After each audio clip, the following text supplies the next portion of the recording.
섬기시던 당시는 양들이 목자 없이 유리하는, 방황하는 어둡고 절망적인 시대였습니다. 양들을 섬겨야 할 종교 지도자들은 진실을 왜곡하고 예수님께서 이루시는 복음 역사를 귀신의 왕 바알세불을 의지해서 이루는 역사라고 음해하였습니다. 예수님께서는 어두운 그 시대를 진단하실 때 바로 참된 지도자가 없는 문제를 보셨습니다. 오늘날 우리나라의 문제도 별로 다를 것이 없는 것 같습니다.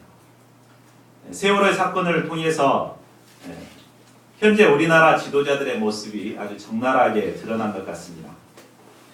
지도자라고 하는 자들의 무능함 때문에 위험에 처한 아이들이 참 생떼 같은 죽음을 당하고 말았습니다. 상처를 받은 백성들을 품고 섬기려고 하기보다 지도자들은 진실을 왜곡하고 은폐하려고만 하다가 국민들의 분노를 사고 있습니다. 우리는 이번 세월호 사건을 통해 정말 지도자가 잘 이렇게 세워지는 게 얼마나 중요한가를 깨달았습니다. 그러므로 이제 며칠 후에 있을 지방 선거가 있는데 우리가 정말 참된 지도자를 뽑아야 되겠습니다. 정말 기도하고 하나님을 경외하고 정말 방황하는 백성들을, 또 어려운 백성들을 정말 목자의 심정으로 품고 사랑하는 이런 지도자들을 선출할 수 있기를 기도합니다. 오늘 말씀은 예수님께서 12제자들을 따로 세우시고 양무리들을 섬길 지도자로 훈련하시는 내용입니다. 예수님께서는 부족하고 연약한 제자들을 통해서 그 시대를 섬기고자 하셨습니다. 이와 마찬가지로 예수님께서는 오늘날 부족한 우리들을 통해서 이 시대에 방황하는 양무리들을 섬기고자 하십니다. 이게 쉽게 와닿지 않죠? 그러나 예수님께서는 이를 위해서 저희를 부르시고 이곳에 있게 하셨습니다. 그렇다면 부르심을 받은 우리가 예수님께서 원하시는 지도자가 되기 위해서 필요한 게 무엇입니까? 오늘 본문은 예수님께서 원하시는 지도자가 되기 위해서 필요한 것이 무엇인가를 말해주고 있습니다. 저는 이것을 이제 9단계로 이제 나누어서 살펴보고자 합니다. 본문 말씀을 통해 이를 영접하고 저희 모두가 진정한 예수님의 제자들로 쓰임받을 수 있기를 간절히 기도합니다. 첫 번째 단계는 목자의 심정으로 기도하는 자가 되어야 합니다. 9장 37, 38절을 보십시오. 예수님께서 제자들을 택하여 세우기에 앞서서 먼저 그들에게 기도를 부탁하셨습니다. 추수할 것은 많지만 일꾼이 적은 안타까운 현실을 바라보고 하나님께 추수할 일꾼들을 보내주시도록 간절히 기도하게 하셨습니다. 복음 역사에 쓰임받는 지도자가 되기 위해서는 가장 먼저 영적인 눈으로 그 시대를 바라보는 목자의 심정을 가져야 합니다. 그리고 하나님께 나아가 이 방황하는 양무리들을 섬길 지도자들을 세워주시도록 간절히 기도해야 합니다. 하나님께서 쓰신 지도자들을 보면 모두가 이런 목자의 심정과 기도의 사람들이었습니다. 우리가 하나님께 쓰임받는 지도자가 되기 위해 목자의 심정으로 기도하는 자들이 될 수 있기를 기도합니다. 아마 제자들은 예수님께서 주신 이 방향대로 하나님께 간절히 기도했을 것입니다. 두 번째 단계는 예수님의 부르심을 받아야 합니다. 1절을 보십시오. 예수님께서는 복음 역사 초기에 이미 제자들을 부르셨습니다. 그렇죠? 이렇게 어부들을 부르셨고 세리를 부르시고 계속해서 제자들을 부르셨습니다. 그때는 그들이 부르심을 받기는 했지만 아직 영적으로 어린아이와 같은 자들이었습니다. 그렇기 때문에 예수님의 제자가 된다는 의미가 무엇인지도 잘 몰랐습니다. 이런 그들을 예수님께서는 어린아이를 돌보듯이 데리고 다니며 말씀도 가르치시고 또 목자로서 양들을 어떻게 섬기시는가를 친히 본을 보여주셨습니다. 이제 그들은 예수님의 가르치심으로 말미암아 제자란 어떤 자인가, 또 제자란 세상에서 어떤 삶을 살아야 하는가를 어렴풋이나마 깨닫게 되었습니다. 그리고 예수님의 말씀에 순종해서 목자의 심정을 가지고 간절히 기도하기도 했습니다. 바로 이런 제자들을 예수님께서 다시 새롭게 제자로 부르신 것입니다. 우리도 역시 예수님의 부르심을 따라 처음에 예수님을 따를 때는 어린아이와 같이 잘 몰랐습니다. 그러나 이제는 말씀 공부도 해보고 또 목자의 삶이 어떤 삶인가를 우리가 공부를 통해서 많이 배우게 되었습니다. 예수님께서는 예수님 안에서 배우고 체험한 우리들이 이제 새롭게 예수님의 제자로 다시 부르심을 받기를 원하십니다. 2절에 보면 부르심을 새롭게 받은 제자들의 명칭이 사도로 바뀌고 있음을 볼 수 있습니다. 사도란 무엇입니까? 바로 예수님을 대신하는 자, 또 계승자라는 의미로서 예수님을 대신해서 세상에 보내심을 받은 자를 말합니다. 이제 그들은 예수님을 대신해서 이 세상에 보내심을 받아서 예수님이 하시는 일을 대신 행하게 되는 것입니다.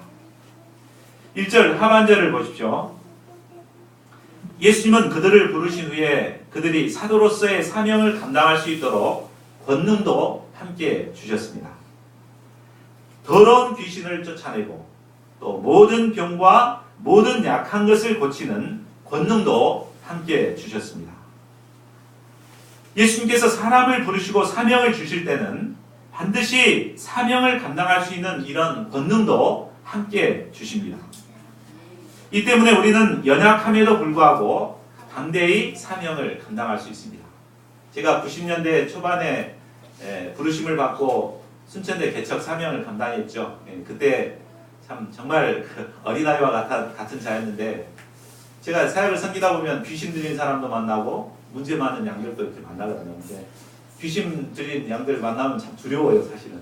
만지기도 두렵고 귀신이 나한테 얼마 붙어볼까 아닌가 막 이런 두려움도 있습니다. 근데 믿음으로 이렇게 기도하면은 귀신이 두려워서 떠나요. 이런 것들 보면서 예수님께서는 정말 사명과 함께 권능도 함께 주셨구나 이것을 깨닫게 됐습니다. 그러니까 사명을 가진 자는 반드시 예수님께 주시는 이런 권능을 함께 덧입는 것입니다. 2절에서 4절에는 12제자의 이름이 나옵니다. 그들의 면면을 살펴보면 인간적으로는 별 볼 일 없는 보통 사람들에 불과했습니다. 베드로, 안드레, 야고보, 요한은 어부 출신입니다. 어부는 무식하고 하층 계층의 사람들입니다. 또 계산에 빠른 빌립, 사색가인 바돌로메, 의심의 대가인 도마, 공인된 죄인인 세리마테, 운동권 출신인 시몬도 있었습니다. 또한 이름만 나와있지 별 볼 일 없는 야고보나 다데오도 있었고 또 물질 욕심으로 꽉 들어찬 가룟 유다까지 있었습니다. 이들을 인간적으로 보면 너무나 보잘것없고 하찮은 사람들임을 볼 수 있습니다. 인간 조건을 보면 우리보다도 못한 자들입니다. 우리는 다 대학 교육을 다 받았잖아요. 근데 이들은 그런 교육도 받지 못하는 또 능력도 없고 부족한 자들이었습니다. 그러나 그들이 예수님의 제자요 사도로 세우심을 받았을 때 그들은 장차 역사의 흐름을 바꾸어 놓는 위대한 영적 지도자들이 되었습니다. 이처럼 예수님의 부르심은 우리를 위대하게 합니다. 저희 모두가 예수님의 부르심을 새롭게 영접함으로 위대한 사도의 인생을 살아갈 수 있기를 기도합니다. 세 번째 단계는 이제 잃어버린 양에게로 가야 합니다. 사도로 세움받은 후에 가장 먼저 해야 할 일은 잃어버린 양들을 찾아가는 것입니다. 5절, 6절을 보십시오. 예수님은 이들을 보내시면서 이방의 길이나 사마리아의 고을에도 들어가지 말고 이스라엘 집에 잃어버린 양에게로 가라고 말씀하십니다. 이는 먼저 택한 백성들을 구원코자 하시는 하나님의 역사 방법 때문입니다. 물론 하나님께서는 온 세상 만민을 구원하시고자 하십니다. 그러나 이를 위해서 먼저 이스라엘 백성들을 먼저 택하셨습니다. 그리고 그들을 제사장 나라 삼으셨습니다. 그런데 그들은 하나님의 원대하신 뜻을 저버리고 현실 문제에 얽매여 자기 문제에만 얽매였습니다. 그리고 마침내 하나님을 떠나 잃어버린 양과 같이 비참하게 되어버렸습니다. 예수님은 이러한 그들을 불쌍히 여기시고 먼저 잃어버린 그들을 구원코자 하십니다. 그래서 사도들을 먼저 그들에게로 보내시고자 하신 것입니다. 여기에 택한 백성에 대한 우리 주님의 크신 사랑이 잘 나타나 있습니다. 하나님께서는 한번 택하시면 결코 포기치 않으시고 어찌하든지 그들을 구원코자 하십니다. 우리가 먼저 해야 할 일도 바로 하나님의 품을 떠난 잃어버린 양을 찾아 나서는 일입니다. 캠퍼스에 나가 피싱을 하다 보면 어려서는 교회를 잘 다녔는데 지금은 다니지 않고 있다는 학생들을 참 많이 만나게 됩니다. 지금은 교회 안 다닌다고 하는데 고등학교 때까지 아주 열심히 다녔다 이렇게 말하는 사람도 있어요. 근데 지금 다시 이렇게 신앙생활 해볼 생각이 없냐면 전혀 하고 싶지 않다고 합니다. 얼마 전에 예배에 왔던 우리 백경호 형제도 고등부 회장까지 했지만 지금은 교회를 나오지 않고 있습니다. 또 당연히 믿음의 생활을 함께 해야지만 교회에 나오지 않고 있는 우리 가족이나 친구들도 역시 잃어버린 자라고 볼 수 있습니다. 우리는 가장 먼저 이런 잃어버린 자들을 찾아서 주님께로 돌아오도록 도와야 합니다. 네 번째 단계는 잃어버린 자들에게 천국 복음을 전파해야 합니다. 7절을 보십시오. 그들이 가면서 전파해야 할 메시지는 바로 천국이 가까이 왔다라는 천국 복음입니다. 세례 요한도 또 예수님께서도 가장 먼저 전한 메시지가 뭐였습니까? 바로 회개하라 천국이 가까이 왔느니라 라는 천국 복음이었습니다. 우리가 잃어버린 자들에게 가장 먼저 전해야 할 메시지도 바로 천국 복음입니다. 사람들이 불행한 이유가 무엇입니까? 그것은 하나님을 떠나 죄와 사탄의 통치 아래 놓여 있기 때문입니다. 죄와 사탄의 지배 아래 있는 인간은 아무리 많은 것을 얻고 또 많은 것을 소유한다고 해도 진정한 행복을 얻을 수 없습니다. 진정한 행복을 누리기 위해서는 죄와 사탄의 세력에서 벗어나 하나님의 통치를 받아야 합니다. 그런데 하나님을 떠난 사탄의 통치 아래 있는 인생들에게 하나님의 나라는 그동안 너무나 멀리 있었습니다. 아무리 하나님 나라를 소유하고자 해도 하나님 나라를 소유할 수가 없었습니다. 그러나 이제 예수님께서 이 땅에 오심으로 말미암아 천국이 우리의 가까이 임하게 되었습니다. 예수님께서 우리 인생들의 근본 문제인 죄와 죽음의 문제를 해결하시고 또 사탄의 세력을 멸하셨기 때문에 이제 예수님께 나아가기만 하면 우리는 천국을 소유할 수가 있게 된 것입니다. 천국이 가까이 왔다. 이 메시지는 죄와 사망의 권세로 신음하는 인간들에게 임한 정말 기쁘고 희망찬 메시지입니다. 다섯 번째 단계는 병든 자를 고쳐야 합니다. 이는 양들의 실제적인 문제를 해결해 주어야 한다는 것입니다. 목자는 양들의 실제적인 문제를 다루고 해결해 주는 자입니다. 병든 자를 고치며 죽은 자를 살리며 나병 환자를 깨끗하게 하며 귀신을 쫓아내되 너희가 거저받았으니 거저주라. 이 말씀은 잃어버린 양들이 세상에서 당하고 있는 고통이 어떠한가를 잘 설명해 주고 있습니다. 사람들은 하나님을 떠나면 자유롭고 행복할 것 같지만 실제로는 정반대입니다.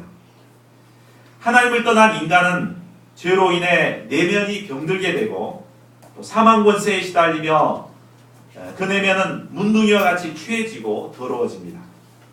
귀신을 들려 자아를 상실하게 되고 울부짖게 되었습니다. 세상에는 살았으나 죽은 자와 방불한 자들이 많습니다. 바로 예수님의 제자들은 이런 자들에게 가서 거룩한 진리의 말씀과 또 하나님의 사랑으로 병든 내면을 치료해 주어야 합니다. 이는 세상에서 가장 가치 있고 가장 아름답고 고귀한 일입니다. 우리 의사 선생님도 계시지만 병든 자 치료해 주는 게 참 고귀한 일이잖아요. 우리가 병든 자들 또 죽어 있는 자들을 살리는 이 일이야말로 의사보다도 더 고귀한 아름다운 사명인 것입니다. 목자는 병들고 귀신 들려 고통하는 한 영혼이 회복될 때 가장 큰 기쁨을 누립니다. 그동안에 정말 양들을 위해서 눈물로 기도하고 헌신하고 수고하고 이렇게 하지만 그 양이 회복될 때 목자의 기쁨은 모든 슬픔이 다 치유가 되고 모든 기쁨을 누리게 됩니다. 저희가 이런 목자의 기쁨을 누려볼 수 있기를 기도합니다. 그런데 우리가 이런 선한 일을 행할 때 보상을 바라는 마음을 갖기가 쉽습니다. 열심히 수고했는데도 아무런 보상이 주어지지 않을 때 우리는 손해의식에 시달리고 힘들어서 그만 포기하고 싶은 마음이 들 때도 있습니다. 그러나 우리가 구원의 은혜를 받아 양을 돕는 목자의 삶을 산다는 것은 그 삶 자체가 은혜인 것입니다. 우리가 값없이 하나님의 은혜로 목자가 되었다는 것은 얼마나 참 감사한 일입니까? 그러므로 우리는 이 은혜의 기초에서 값없이 양들에게 은혜를 나누어 주어야 합니다. 여섯 번째 단계는 물질이나 사람을 의지하지 말고 하나님만을 의지해야 한다는 것입니다. 9절과 10절을 보십시오. 우리가 여행을 하기 위해서는 반드시 돈이 필요하고 또 가방이 필요하고 또 신발이 필요하고 옷이 필요합니다. 그런데 예수님께서는 여행에 반드시 필요한 이런 기본 필수품도 가지지 말라고 하십니다. 왜 그렇습니까? 이는 그들이 물질을 의지하지 않고 매사에 전적으로 하나님만을 의지하도록 돕기 위해서입니다. 하나님을 의지하는 것은 추상적이고 막연한 것이 아니라 실제적이고 구체적인 것입니다. 우리 실제적인 삶에서 정말 물질을 의지하지 않고 하나님을 의지하는 것입니다. 먹고 입고 또 공부하고 취직하고 결혼하고 이런 모든 것들을 물질을 의지하지 않고 사람을 의지하지 않고 하나님을 의지해서 감당해야 합니다. 이때 우리는 하나님만을 믿는 믿음의 사람으로 성장할 수 있습니다. 우리가 힘써 복음 역사를 감당할 때 하나님께서는 친히 의식주 문제도 해결해 주십니다. 해결해 주시되 사람들을 통해서 해결해 주십니다. 하나님께서 그냥 하늘에서 떨어뜨려 주는 게 아니라 주위 사람들을 통해서 해결해 주십니다. 그러므로 사람들에게 대접을 받을 때 조금이라도 미안한 마음을 가질 필요가 없습니다. 이는 일꾼이 저 먹을 것을 받는 것이 마땅하기 때문입니다. 그들은 어느 곳에 가든지 그 중에 믿음이 있는 합당한 자를 찾아 떠나기까지 거기서 머물러야 합니다. 잠자리가 불편하고 반찬이 별로 좋지 않다고 해도 이 집 저 집 옮겨 다녀서는 안 됩니다. 12, 13절을 보십시오. 예수님은 제자들에게 집에 들어갈 때 평안하기를 빌라고 하십니다. 예수님의 제자는 어느 집에를 가건 먼저 그곳에 평안을 빌어야 합니다. 왜냐하면 예수님은 이 땅에 평안의 축복을 주러 오셨기 때문에 예수님의 제자라면 어디를 가든지 평안을 빌어줘야 합니다. 평안을 빌었을 때 그 집이 이에 합당하면 그 평안이 거기 임하게 될 것입니다. 그런데 만일 합당하지 아니하면 그 평안이 다시 자기에게로 돌아오게 될 것입니다. 그러므로 예수님의 제자들은 어느 집에를 가건 이 집이 합당한가 안 한가 따져볼 필요가 없이 무조건 집안의 평안을 빌어야 합니다. 14, 15절을 보십시오. 그런데 제자들이 평안을 빌어 주었는데도 불구하고 영접하지도 않고 또 말도 들으려고 하지 않은 사람들이 있습니다. 요즘 전도를 나가보면 이런 사람들을 정말 많이 만나게 됩니다. 이때 우리는 마음의 상처를 받고 낙심하기 쉽습니다. 그러나 이때 우리가 어떻게 해야 합니까? 예수님께서는 발에 먼지를 떨어버리라고 말씀하십니다. 이런 행위는 그 사람과의 완전한 단절을 의미하는 것으로 모든 책임이 그 사람에게 있다는 행동의 표현입니다. 물론 우리는 양들이 한두 번 거부한다고 해서 그만 포기해버려서는 안 됩니다. 끝까지 인내로 섬겨야 합니다. 그러나 그렇게 끝까지 섬겨도 거부하고 떠나게 되면 이런 단호한 태도도 필요합니다. 결국 복음을 영접하지 않는 자들은 소돔과 고모라가 받은 심판보다도 더 무서운 심판을 받게 될 것입니다. 7번째 단계는 뱀처럼 지혜롭고 비둘기처럼 순결해야 합니다. 16절을 보십시오. 보라 내가 너희를 보냄이 양을 이리 가운데 보낸 것 같도다. 그러므로 너희는 뱀같이 지혜롭고 비둘기같이 순결하라. 이 말씀은 제자들이 대적이 심한 세상에서 어떤 자세를 가져야 할 것인가를 가르쳐줍니다. 어린 제자들을 세상에 보내시는 예수님의 심정은 마치 양을 이리 가운데로 보내는 것과 같았습니다. 세상 사람들은 마치 이리와 같습니다. 이리는 어떻습니까? 간사하여 잘 속이고 또 양을 해칩니다. 세상은 약육강식의 원리가 지배하는 곳입니다. 강자는 약자를 짓밟고 해칩니다. 사람들은 힘든 이런 세상 속에서 살면서 살아남기 위해서 자신도 모르게 악해지고 또 약자를 짓밟게 되어버립니다. 이리와 같이 되어버립니다. 세상은 서로 속고 속이고 이용해 먹고 또 이용당합니다. 반면에 제자들은 양과 같이 순진하여 이런 세상 사람들에게 이용만 당하기 쉽습니다. 그러면 양처럼 연약한 제자들이 이리와 같은 세상에서 어떻게 복음 역사를 감당할 수 있습니까? 먼저는 뱀처럼 지혜로워야 합니다. 뱀은 성경에 보면 나쁜 의미로 많이 쓰여 있는데 뱀은 굉장히 지혜롭습니다. 뱀은 주변 상황을 잘 파악해서 자신을 아주 잘 숨기는 이런 지혜가 있습니다. 그리고 자신이 위험에 처했을 때는 순발력 있게 상대를 공격하거나 아니면 도망갑니다. 우리는 이러한 뱀의 지혜를 배워야 합니다. 특히 우리 학사님들은 직장에서 분위기나 상황에 맞춰서 이런 뱀의 지혜를 배우는 것이 참 필요합니다. 그런데 뱀의 지혜만 가지고 살다 보면 자칫 잘못하면 세상과 타협하게 되어 신앙의 순결을 잃어버릴 위험이 있습니다. 그래서 예수님께서는 뱀의 지혜와 함께 비둘기의 순결을 가질 것을 말씀하십니다. 비둘기는 알을 낳아도 2개밖에 낳지 않는다고 합니다. 또 한 번 짝을 얻게 되면 일생 동안 그 짝과 함께 한다고 합니다. 만일 짝을 잃게 되면 외롭게 혼자서 슬피 울며 일생 동안 순결을 지키는다고 합니다. 순결은 신자의 생명과도 같습니다. 우리가 신앙생활을 하다가 핍박이 있고 또 어려움이 있다고 해서 순수 복음 신앙을 저버리고 타협해버린다면 이는 마치 맛일은 소금과 같이 쓸모없게 되어버린 것입니다. 신자의 영향력은 세상과 타협하지 않고 신앙의 순수성을 지키는 데 있습니다. 뱀의 지혜와 비둘기의 순결을 가질 때 우리는 이리가 득실거리는 이 세상에서 능히 승리의 삶을 살 수 있습니다. 8번째 단계는 핍박을 잘 견뎌야 합니다.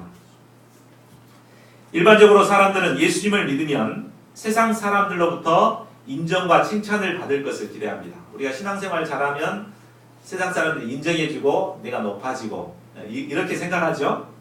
그러나 예수님께서는 뭐라 말씀하십니까? 17절을 보십시오. 예수님은 제자들이 받게 될 종교적인 핍박에 대해서 말씀하십니다. 사람들은 그들을 공회에 넘겨주고 또 저희 회당에서 채찍질하게 될 것이라고 말합니다. 실제로 제자들은 사도행전에서 이런 핍박을 받게 되었습니다. 공회에 끌려가고 공회에서 채찍도 맞았습니다. 또 그들은 총독과 임금과 같은 세상 권세자들 앞에 서게 될 것입니다. 이는 그들에게 복음이 증거되게 하기 위함이었습니다. 핍박은 우리를 깨어있게 하고 또 복음을 증거하게 할 수 있는 좋은 기회입니다.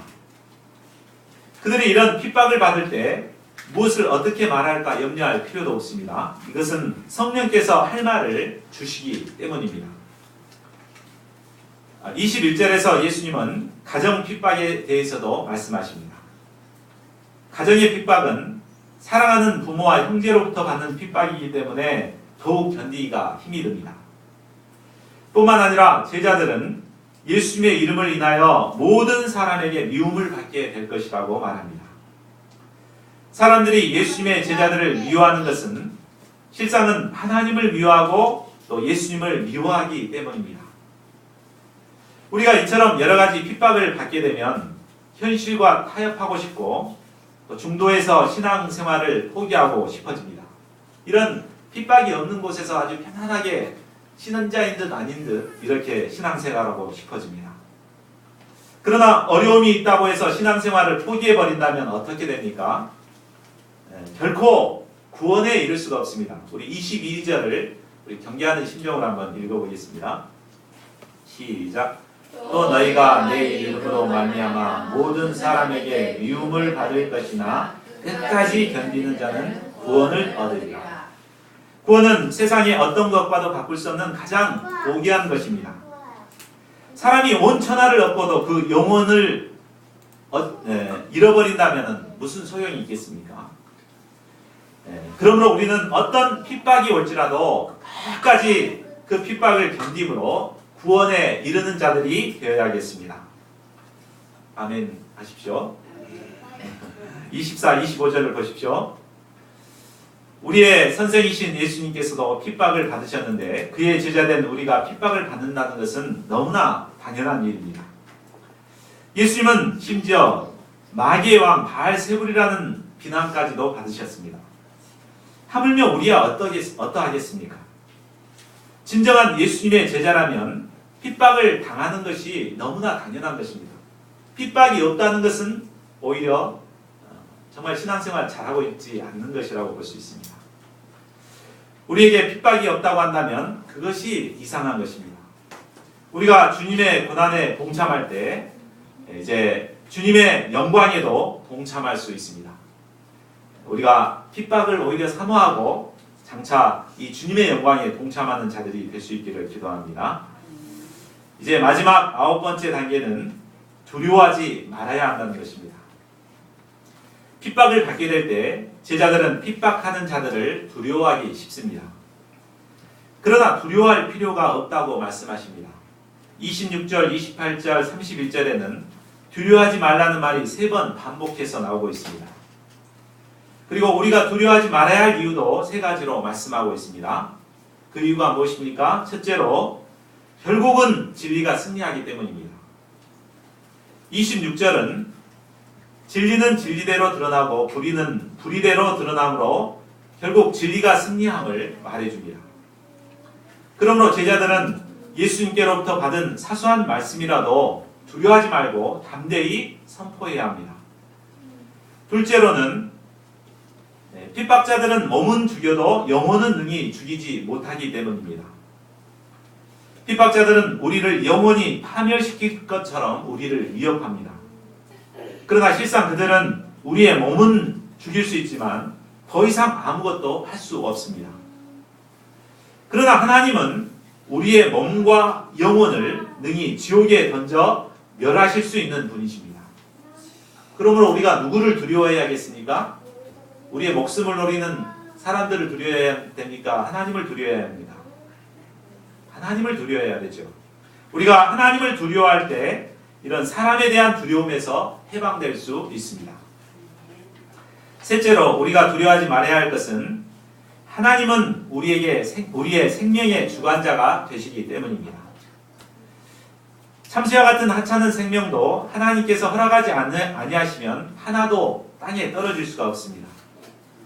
그런데 제자들은 참새보다 얼마나 더 귀한 존재입니까? 제자들은 그 머리털까지 다 세심받을 만큼 하나님께서 섬세하게 보호하고 계십니다. 우리의 생명은 바로 하나님의 손에 달려 있습니다.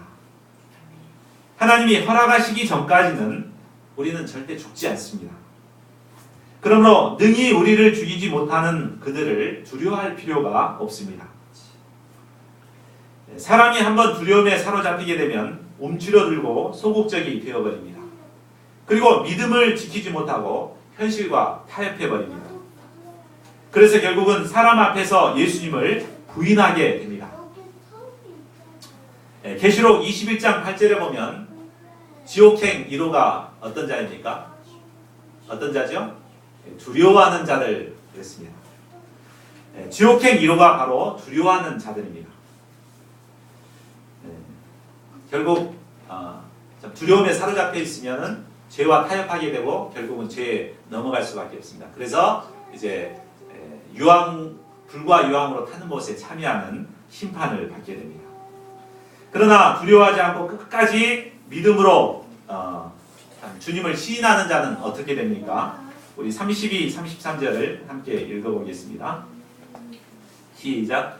누구든지 사람 앞에서 나를 시인하면 나도 하늘에 계신 내 아버지 앞에서 그를 시인할 것이요. 누구든지 사람 앞에서 나를 부인하면 나도 하늘에 계신 내 아버지 앞에서 그를 부인하리라. 무슨 말이죠? 예수님께서 마지막 심판의 날에 나를 부인하면 정말 끝장입니다. 우리는 죽는 한이 있더라도 예수님께서 나를 부인해서는 안 되겠죠. 그러므로 사람 앞에서 결코 예수님을 부인해서는 안 됩니다. 우리가 예수님을 시인하다가 결국 죽는다 할지라도 주님께서는 이런 우리를 찾으시고 마지막 날 승리의 면류관을 씌워주실 것입니다. 결론을 맺겠습니다. 이 시간 예수님께서는 부족하고 연약한 저희들을 이 시대에 방황하는 양무리들을 섬길 제자들로 부르셨습니다. 저희 모두가 저에게 두신 이 예수님의 소망을 영접할 수 있기를 기도합니다. 또한 예수님의 진정한 제자가 되기 위해 우리에게 필요한 것이 무엇인가를 깊이 영접할 수 있기를 기도합니다. 그리하여 목자 없이 유리 방황하는 양들을 섬기는 진정한 목자들로 주님께 쓰임받을 수 있기를 간절히 기도합니다. 요절 말씀 1절을 우리 함께 읽고 우리 기도하는 시간 갖고자 합니다. 기도하겠습니다. 자, 1절 시작. 예수께서 그의 12 제자를 부르사 더러운 귀신을 쫓아내며 모든 병과 모든 약한 것을 고치는 권능을 주시니라.